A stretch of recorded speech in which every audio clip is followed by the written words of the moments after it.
Yeah, in the article that was put out in August, there's a lot of talk about the Minnesota Fusion Center, which fusion centers have been around at least since 9/11, if not before. And I'm wondering if you could tell our audience a little bit about what a fusion center is, and then have a couple of follow-up questions on that.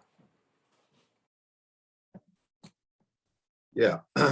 So yeah, fusion centers are a basically a repository of intelligence information that is supposed to be accessible to police entities at multiple levels, and that also involves private corporations, being a part of this intelligence gathering apparatus. And it was set up.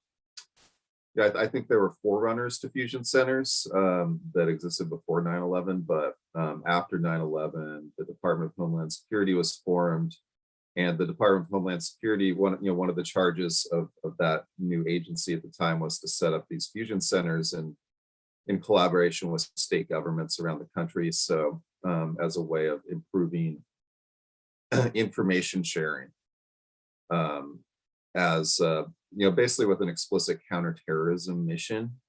And so it's important to keep in mind that these entities were justified on the grounds that they would help thwart terrorist attacks such as the one on 9/11. And I'm just using the language of the state at this point to describe these things, because this is how they described it at the time.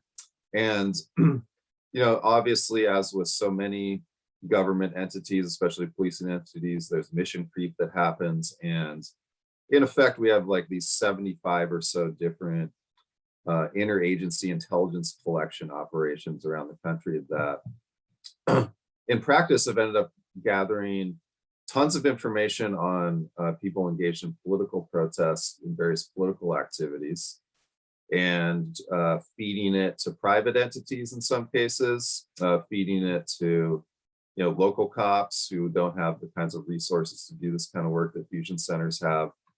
And so an important part of the police in the pipeline protests has been for these fusion centers, which were created for counterterrorism, quote unquote, to gather information on people. At Standing Rock, I found that the fusion center had created this chart linking individuals to each other who involved in Standing Rock protests that include information of like who's in a romantic relationship with who rode in a car with whom to a protest, who organized whom to come out there, this kind of stuff.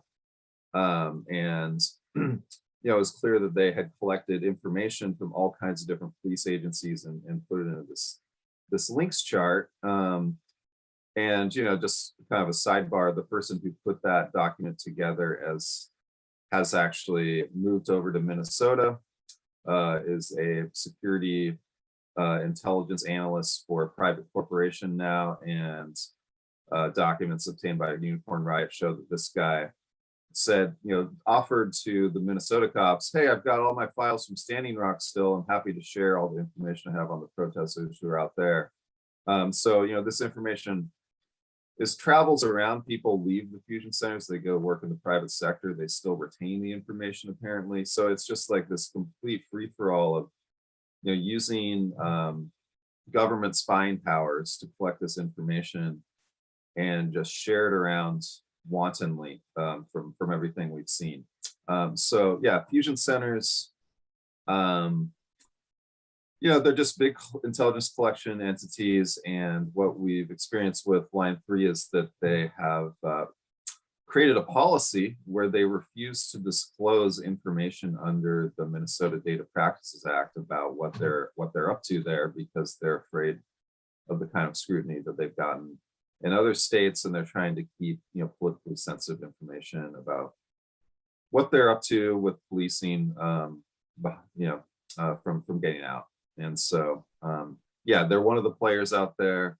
They've been referred to as the keepers of information on the Line 3 protests by one of the sheriff's offices in a document we saw, and it's hard to know exactly what they're up to, and it's a big problem. In addition to working with the state government and being approved by it, is there any funding coming from the state for these private groups? Is there any kind of financial involvement as well?